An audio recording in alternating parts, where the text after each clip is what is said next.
Bueno, buenas noches a todos. Realmente es un gusto estar en Uruguay y debo confesar que después del país donde he nacido, es un país que realmente me gusta mucho visitar y seguramente, ¿por qué no vivir en algún momento, no? Así que nos une muchas cosas, pero hoy, por sobre todas las cosas de estar acá, tiene que ver con este encuentro que nosotros saludamos, este encuentro que se mantiene desde hace muchos años, del cual es la primera vez que nosotros vamos a intervenir y lo hacemos con mucho gusto. Esperar, digamos, que el desarrollo del mismo y las conclusiones que se puedan dar encuentren también en nosotros una reafirmación de poder seguir en la huella de entender definitivamente que Latinoamérica es una sola patria, entender que Latinoamérica es el lugar donde nosotros tenemos que expresarnos y fundamentalmente luchar por nuestra liberación, y entender que el imperialismo es el enemigo de todos nosotros, entender definitivamente que nos tenemos que organizar en función de un gobierno de los trabajadores, en función de un gobierno definitivamente del pueblo, un gobierno que realmente pueda ser vivido con plenitud, que pueda ser, digamos, entendido para las grandes mayorías, y en ese camino estamos, humildemente, desde nuestra Argentina.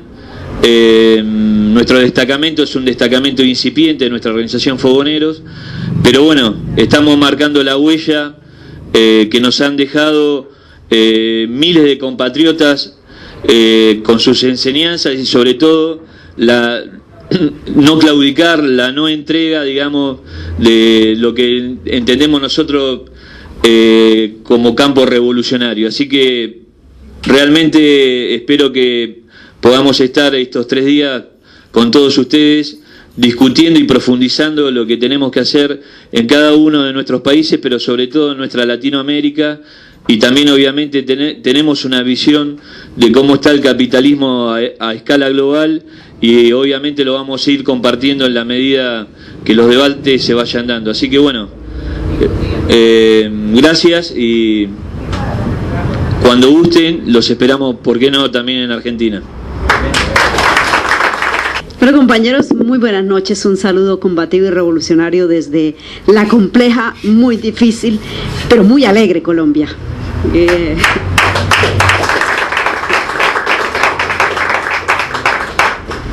Colombia, que lleva tantos años alzada en armas, alzada en pensamiento, alzada en política. Somos tal vez el país que más ha tenido que moverse y que se mueve y sigue moviéndose. En este momento estamos pasando por una coyuntura especial, una coyuntura que nos alegra profundamente, saber que nuestro pueblo algún día va a dejar de matarse entre sí, de esa guerra fratricida que tenemos.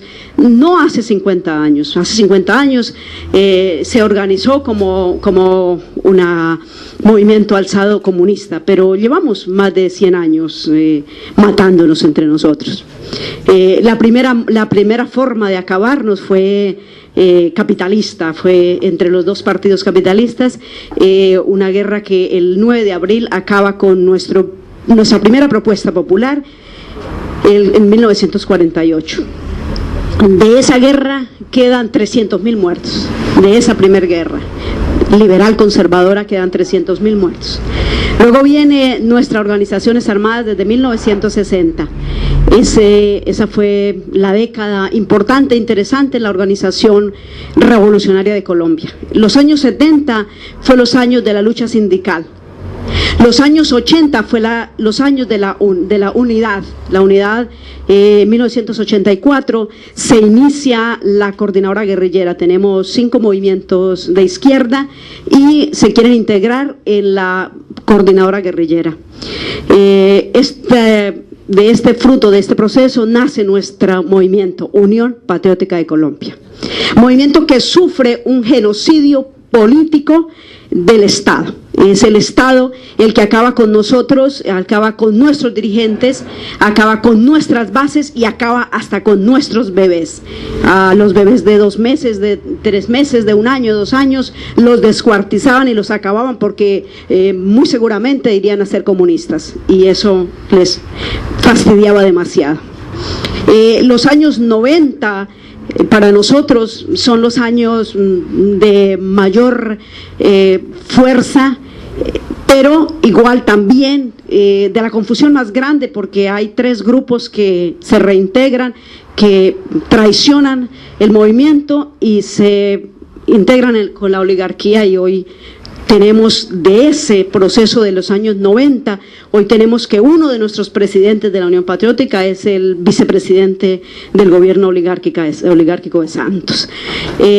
Asimismo del EPL, asimismo el ELN, eran los ministros y eran los representantes del gobierno del fascista Uribe.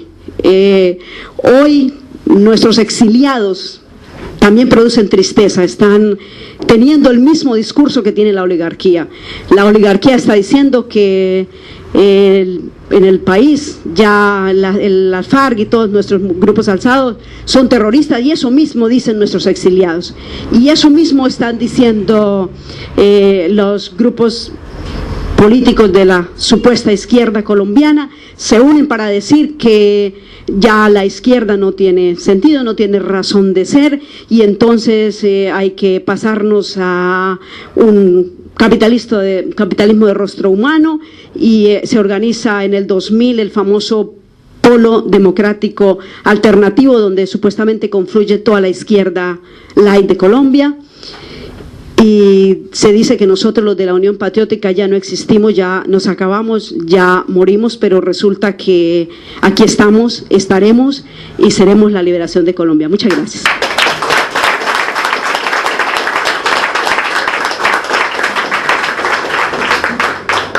Ahora invitamos a la compañera Camila de Chile.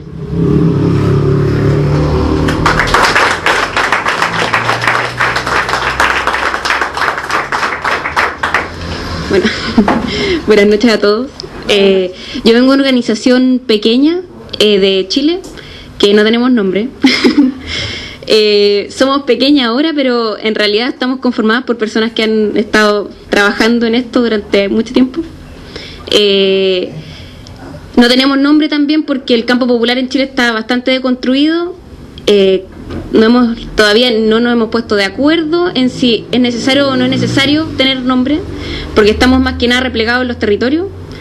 Nuestro diagnóstico es que no hemos logrado hacer retroceder en nada el capitalismo que existe en nuestro país. Y bueno, es primera vez que venimos acá a este encuentro. Agradecemos mucho la invitación y eso.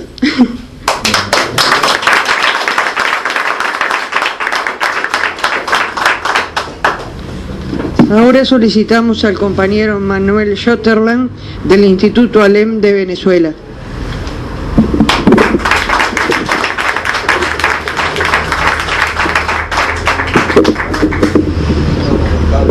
Sí, acá no te he asegurado tampoco, ¿no?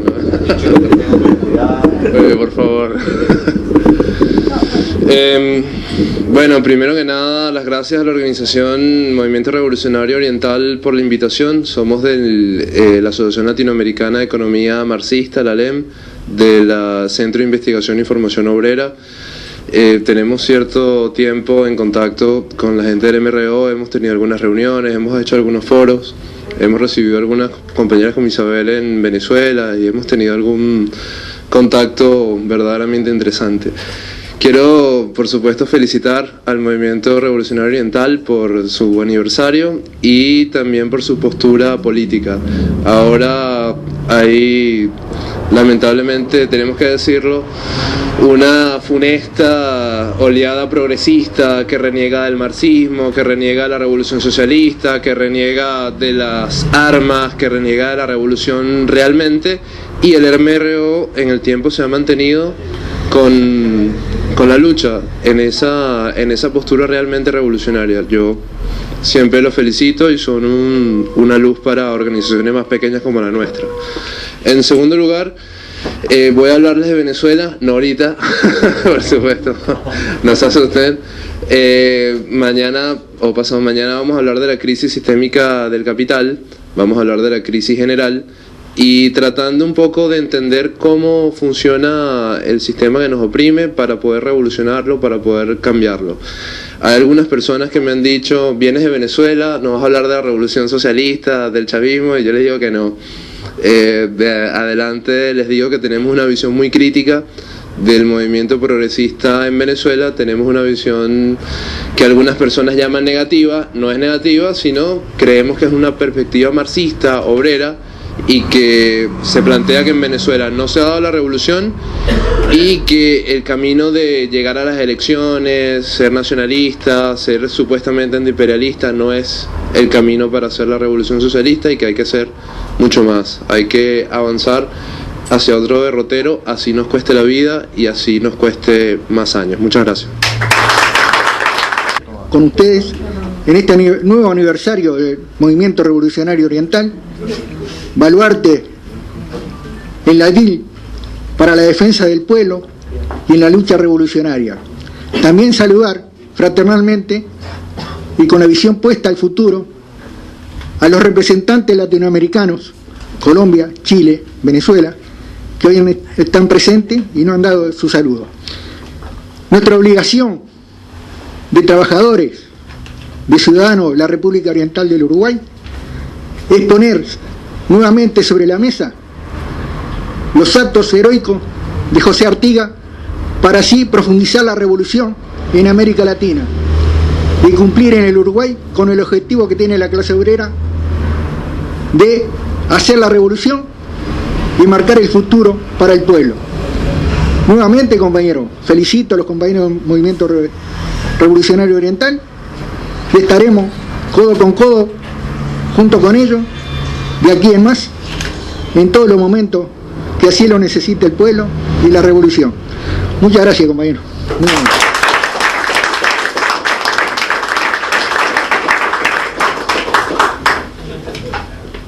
Ahora solicitamos que haga uso de la palabra el compañero Verde de Comuna.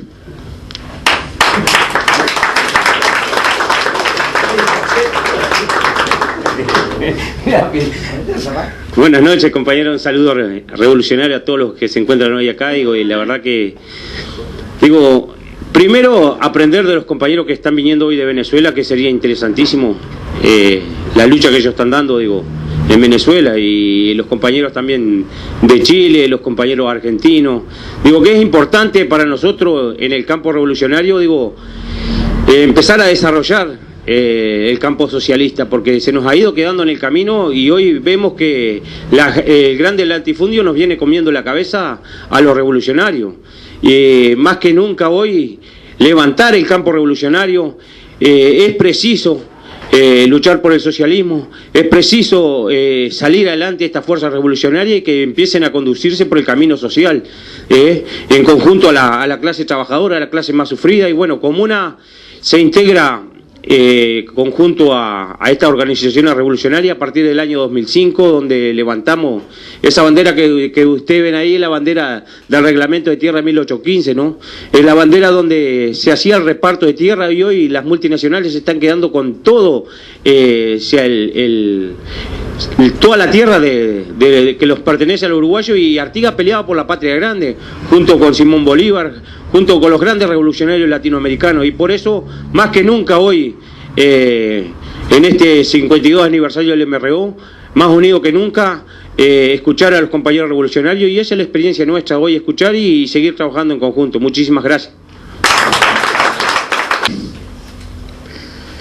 Queridos compañeros, compañeras, delegaciones que hoy nos acompañan en un día muy particular de nuestra historia, acostumbrados a ser en estos 52 años 3 veces clausurados, a alternando la clandestinidad y la vida política burguesa, democrático-burguesa, a veces llenando algún local con 500 personas y otros como hoy una especie de catacumba de los cristianos en los momentos de mayor persecución. Estamos, como decía la declaración de los compañeros de Suecia, consecuentes y no estando ajeno a los problemas de toda organización revolucionaria en un momento de reflujo, pensando más en el futuro que en el presente, tratando de asumir ese legado histórico de la clase trabajadora, que tuvo la particularidad en el siglo pasado de demostrar fehacientemente que la burguesía es parásita. La revolución bolchevique durante generaciones demostró, más allá de sus deformaciones, que la clase obrera puede producir, distribuir, ayudar a otros procesos revolucionarios, que los hijos de los obreros pueden llegar a sabios atómicos. Eso es el legado histórico que nos compromete, que no es ajeno a la cantidad de procesos revolucionarios donde una organización política, la calidad en el seno del pueblo, fue ligándose a las luchas populares y consiguió ser la cantidad del proceso de masa que permite una revolución. Eso está probado, varias veces probado. Y también la burguesía revolucionaria en su proceso tuvo sus flujos y reflujos.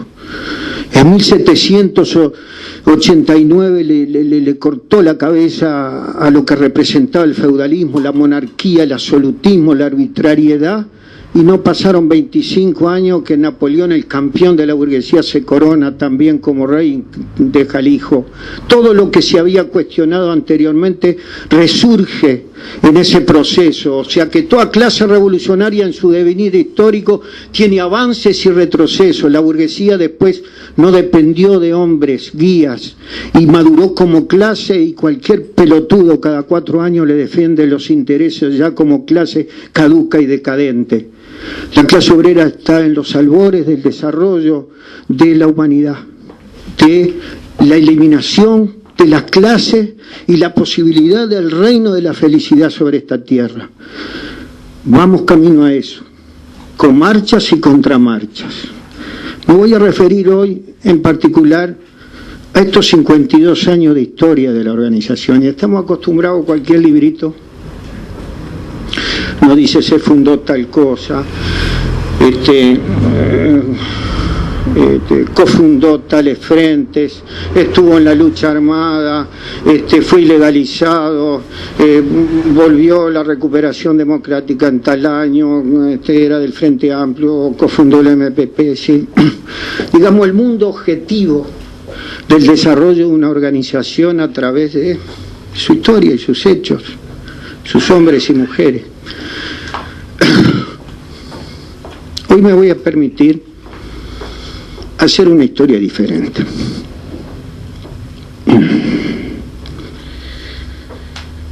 Porque el conjunto de una organización lo forman hombres y mujeres que, mancomunados en un proyecto común, impulsan una estrategia, un programa, un objetivo político. Y en esta organización hay una persona que es miembro del primera Junta Central del 21 de abril de 1962, que fue recorriendo paso a paso toda la historia de esta organización, asumió sus compromisos estratégicos con la Revolución Cubana que teníamos mutuamente,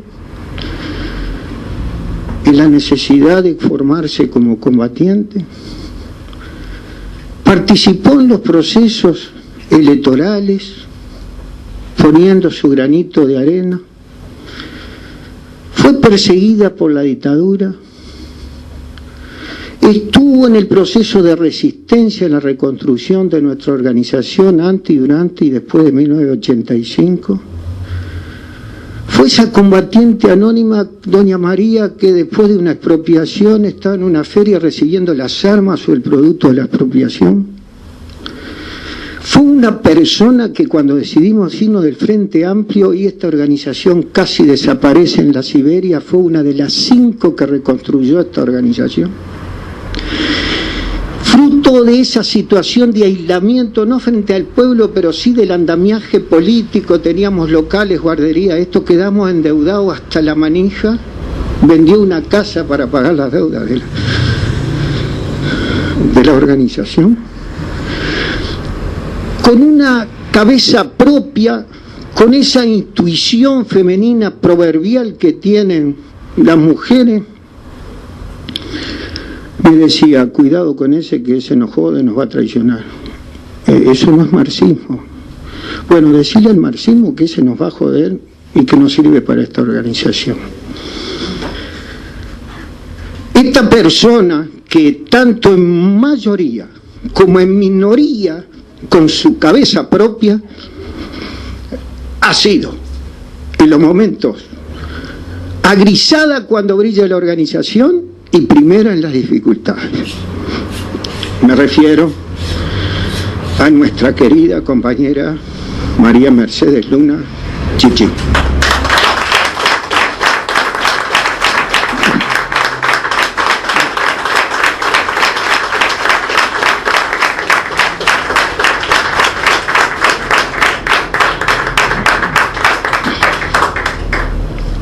Hoy, un compañero que tenía que debatir el fenómeno sindical, que está especializado en esos temas como dirigente sindical, no encontró pasajes altos, por lo tanto vamos a quedar en deuda, más allá que Sergio va a intentar introducir el tema. A mí me correspondía tocar el tema de la unidad de los revolucionarios y venimos de un proceso, de un intento de unidad, y nosotros estamos acostumbrados siempre a rendir cuenta a los compañeros, a rendir cuenta al pueblo sobre los hechos políticos que a veces prosperan y otros no prosperan. Por lo tanto, de general conocimiento en la militancia de izquierda, que se conformó una unidad de un espacio programático electoral en nuestro país hace pocos días, que es la Unidad Popular, en la cual nosotros estuvimos participando hasta hace un mes en ese proyecto, y que por diferencias políticas no acompañamos. Y para poderlo entender, tenemos la obligación de manifestar cuál es el concepto de la unidad política para nosotros. La unidad política en el seno del pueblo tiene un principio inviolable, que es: si uno aspira a conformar una organización política que, ligada a las masas sean los grandes protagonistas de la historia, no puede haber exclusiones en el seno del pueblo. La unidad es sin exclusiones, lo marca la ideología del proletariado y la fuerza social del cambio. No se puede decir este sí y este no. Nosotros participamos en un proceso de acumulación donde había exclusiones, aclarando que al principio podíamos aceptarlo, pero que de ninguna manera en el desarrollo de la construcción de la herramienta política podíamos excluir a nadie, salvo aquel que se autoexcluyera. Para nosotros la unidad es estratégica. Por lo tanto, la unidad estratégica implica que, como contradicción antagónica y irreconciliable en el capital de los imperios con las naciones y el capital y el trabajo, como contradicción antagónica y irreconciliable se dirime por la violencia. Y como las masas son los protagonistas de la historia, es por la violencia organizada de las masas. Por lo tanto, todo lo que pudiéramos construir tenía que trascender lo puramente electoral y circunstancial. Por lo tanto, si el programa que acompañaba esos objetivos eran no pago de la deuda externa, nacionalización de la banca y el comercio exterior, expropiación del latifundio, llevar a un poder adquisitivo de los sectores populares a costa de impuestos sobre el capital y el patrimonio, seríamos unos aventureros de izquierda si no midiéramos las consecuencias de la aplicación de ese programa, que implica, como Lenin claramente lo dice, que toda lucha de clases tarde o temprano engendra la guerra civil. Cualquier otro pensamiento desde el punto de vista marxista implica adocenar, mejorar, darle un barniz dorado a las cadenas de explotación y hacer de que la democracia burguesa se convierta en una fuente de acumulación de liberación, cuando es una verdadera dictadura de clase burguesa, y que solamente mediante la destrucción por parte de las masas y sus partidos de vanguardia, la destrucción del aparato burocrático militar de la burguesía, es posible la verdadera revolución y liberación de las masas. No se consiguen votos hablando así. Por eso era importante fijar claramente los objetivos estratégicos de la revolución y el socialismo. Estos conceptos de la unidad política tienen un origen en la clase obrera. Refleja las virtudes y lo mejor de la clase trabajadora. La clase trabajadora es solidaria, no es competitiva entre sectores para ver quién se lleva los mejores cargos porque acumuló tanto tenés, tanto valés. La clase obrera es generosa, no es mezquina ni sectaria. La clase obrera es humilde. Todos esos valores y virtudes de la clase trabajadora, aquel partido o organización que entienda existir para defensa de los intereses de los trabajadores, tiene que practicar estas virtudes, porque si no, en su seno rápidamente se le introducen las concesiones pequeñas burguesas, que lo único que hacen, alimentan la división, el sectarismo y atrasan los procesos de acumulación. Para nosotros, la concesión de la unidad pasa por un nuevo elemento a incorporar en el desarrollo de las fuerzas revolucionarias, de que contra la lucha del oportunismo de los cargos, contra la lucha de la burocracia enquistada en el movimiento popular, nosotros manifestamos las necesidades de lo que se llama la rotación de responsabilidades, el mandato y la revocación. Por eso planteábamos, ante una alternativa de cualquier naturaleza, la necesidad, si nos presentábamos a procesos electorales, de listas únicas donde cada uno puede estar un tiempo representante de los intereses de los colectivos por mandato,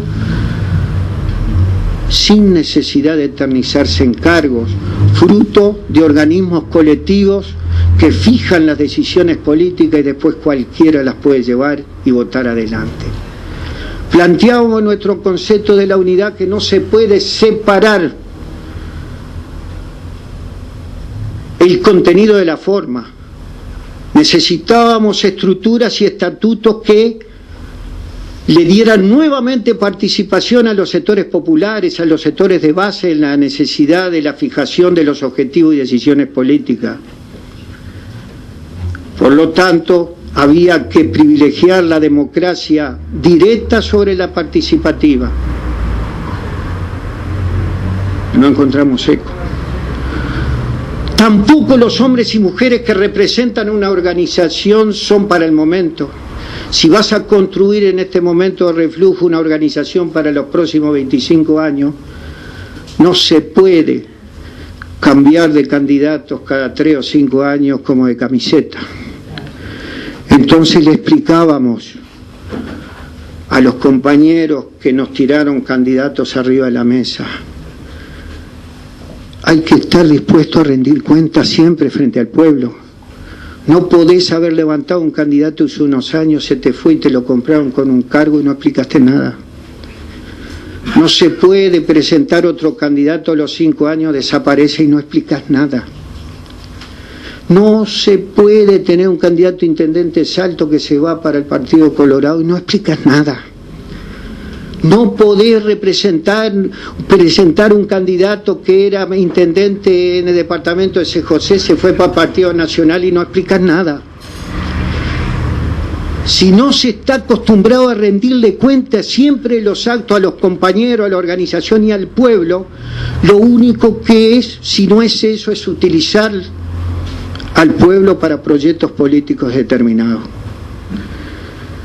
Y no pudimos acordar este tipo de cosas, porque nosotros presentamos candidatos de nuestra comuna, como de otros, como el compañero Mikey que está presente acá, lo elegimos a él como en la fórmula. ¿Por qué? Porque tuvo 20, 30 años al lado de las personas más coherentes desde el punto de vista político, como Helio Sartún. Por lo tanto, él fue teniente, no segundón, teniente, como Mujica y Eñato fueron tenientes del BEBI, y sin embargo traicionaron toda su historia y su programa. Bueno, no nos pudimos poner de acuerdo, compañero, porque nos dijeron, son estos.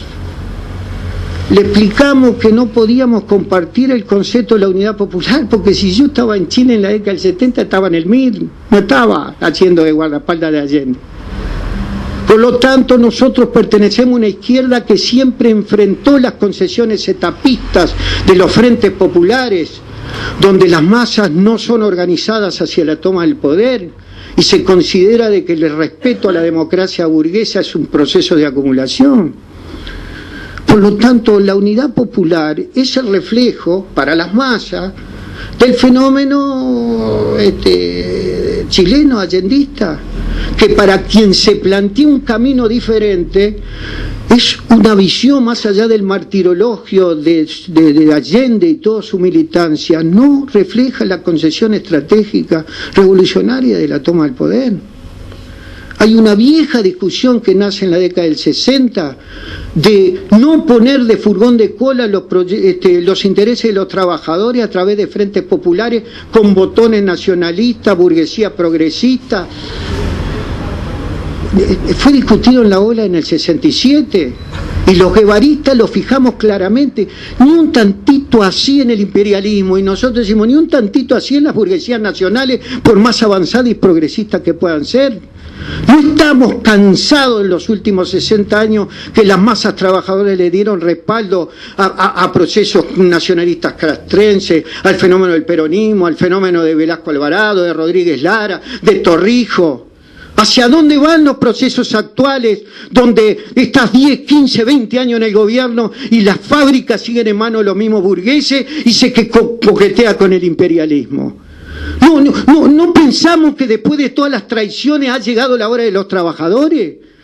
No tenemos que asumir nuestra propia ideología, nuestros propios partidos, nuestras propias organizaciones, nuestros propios programas, y no es momento de ceder. Ya por nuestro país en América Latina gobernó la oligarquía, gobernaron los botones asesinos, gobernaron la burguesía nacional, gobernaron la pequeña burguesía, salvo en Cuba no ha gobernado la clase obrera en nuestro continente. No es hora de levantar y que a nosotros los trabajadores jamás nos negaron nada. Entonces lo único que espera es un camino de sacrificio. Hay que vadear un vasto lago de sangre para poder asumir las tierras y la fábrica. Y cuidado cuando levantamos un programa de que nos vamos a pagar la deuda eterna, nos pagar el comercio exterior. Acá nosotros nacionalizamos el comercio exterior y hay que romper 52 tratados de libre comercio. Acá nosotros decimos que vamos a socializar los medios de producción y acá hay que romper 28 tratados de inversión, de protección de inversiones. Acá vamos a hacer la reforma agraria y erradicar el latifundio.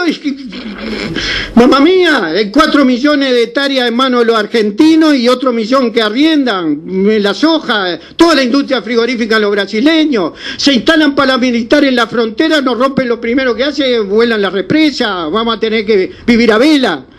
¿Es en serio que levantamos ese programa? ¿Lo vamos a cumplir o lo vamos a ir rebajando en un segundo frente amplio a los efectos de hacer conducta y no quedar aislado? Esos son los debates que tiene que haber hoy en el movimiento popular. Y ese es el ADN de esta organización. Nos matan, desaparecemos, pero alcahuete la burguesía, tranzas con el imperialismo, tranzas con la burguesía nacional, tranzas con el capital, como estos miserables, un tratado de defensa con Estados Unidos para garantizar la democracia, ex guerrilleros que incendiaban las multinacionales. No estamos dispuestos. Y como no vimos claro este camino, como son posiciones de lucha en un mar de conciliación de clase como la que estamos viviendo bajo este gobierno, a veces se hace difícil avanzar en conjunto. Somos muy respetuosos de las variantes tácticas, como decía el Che, intransigencia estratégica y sumo respeto a las variantes tácticas de acumulación. Le deseamos la mejor de la suerte a estos compañeros, pero no podemos acompañarlos. No hay solidaridad y sectarismo. Hay imposición, no hay acuerdo. No sabemos claro los objetivos. Ojalá se aclaren al calor de la lucha de clase y estamos seguros que los consecuentes, los coherentes y los que hemos sellado definitivamente nuestra suerte con el pueblo, nos vamos a encontrar. No hay que molestarse por las diferencias, no hay que molestarse por las discrepancias, hay que molestarse por quien ofenda a la clase trabajadora y a los partidos revolucionarios. Viva la unidad sin exclusiones. Viva la verdadera unidad de los revolucionarios. Viva la clase obrera. Viva el 1 de mayo. Por la liberación nacional y el socialismo venceremos.